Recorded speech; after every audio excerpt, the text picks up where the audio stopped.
There's no feeling more intense than starting over. If you deleted your homework the day before it was due, as I have, or if you left your wallet at home and you have to go back after spending an hour in the commute. If you won some money at the casino and then put all your winnings in red but it came up black. If you got your best shirt dry cleaned before a wedding and then immediately dropped food on it. If you won an argument with a friend and then later discovered that they just returned to their original view. Starting over is harder than starting up. If you're not ready for that, like if you've already had a bad day, then what you're about to go through might be too much. Feel free to go away and come back. I'll be here. Alright, thanks for coming with me on this trip. I'll understand if you have to take a break at any point. Just find a safe place to stop and quit the game.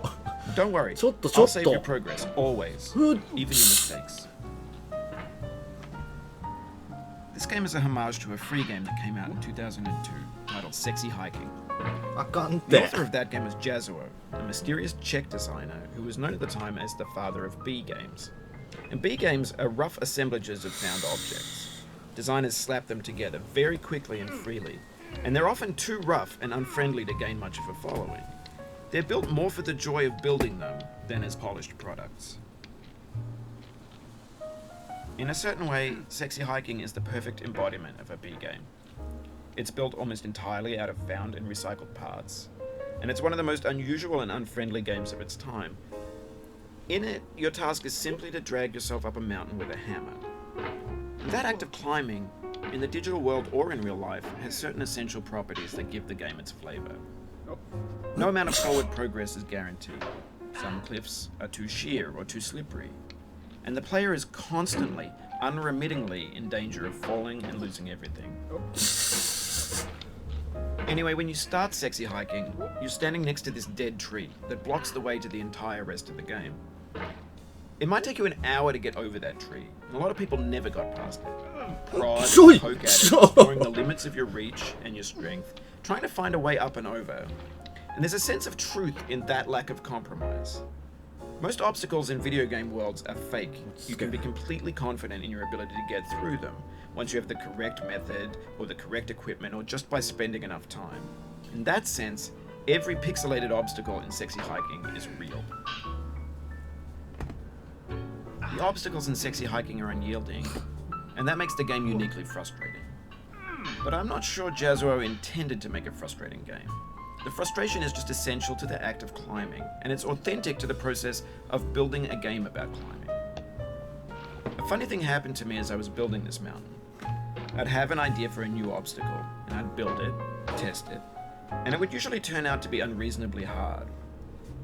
But I couldn't bring myself to make it easier. It already felt like my inability to get past the new obstacle was my fault as a player rather than as a builder. Imaginary mountains build themselves from our efforts to climb them. And it's our repeated attempts to reach the summit that turns those mountains into something real.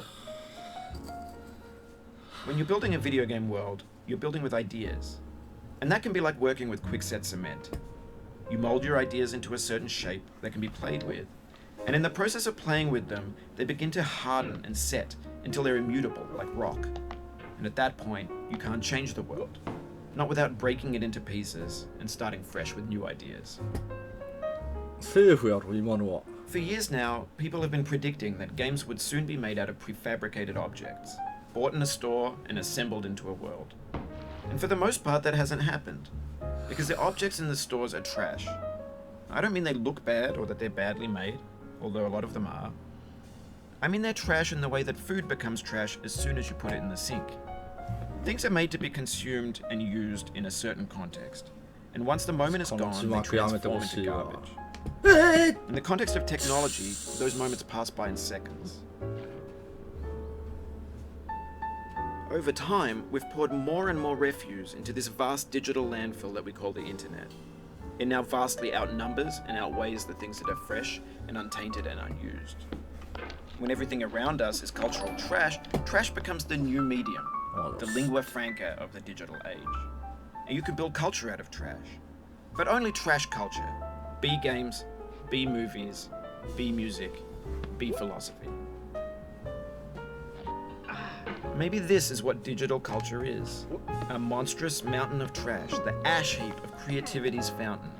A landfill with everything we ever thought of in it. Grand, infinite, and unsorted. There's 3D models of breakfast, Gen X's fanfic novels, scan magazines, green screen Shia LaBeouf, banned snuff scenes on LiveLeak. Facebook's got lifelike bots with unbranded adverts and candid shots of Kanye and Taylor Swift mashups, car crash epic failed GIFs, Russian dashcam vids, discussions of McRibs, discarded, forgotten, unrecycled, muddled, rotten, untitled. Everything's fresh for about 6 seconds, until some newer thing beckons, and we hit refresh. And there's years of persevering disappearing into the pile, out of style, out of sight. In this context, it's tempting to make friendly content that's gentle, that lets you churn through it but not earn it. Why make something demanding if it just gets piled up in the landfill, filed in with the bland things? When games were new, they wanted a lot from you. Daunting you, taunting you, resetting and delaying you. Players played stoically. Now everyone's turned off by that. They want to burn through it quickly, a quick fix for the fickle, some tricks for the clicks of the feckless. But that's not you, you're an acrobat. You could swallow a baseball bat. Now I know, most likely you're watching this on YouTube or Twitch, while some dude with 10 million views does it for you. Like a baby bird being fed chewed up food. That's culture too. But on the off chance that you're playing this, what I'm saying is, trash is disposable, but maybe it doesn't have to be approachable. What's the feeling like? Are you stressed? I guess you don't hate it if you got this far. Feeling frustrated? It's underrated. An orange is sweet, juicy fruit locked inside a bitter peel. That's not how I feel about a challenge. I only want the bit.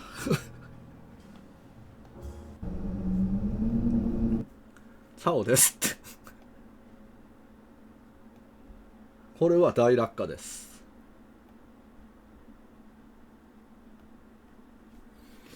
いやもういい時間ですしそうですって。ではまた。ここからちょっと2日ぐらいまた早いんで俺できんと思うんで1回ぐらい勝ちって言えたいと思いますって。ほんならお疲れ様でした。余興というかチャオです。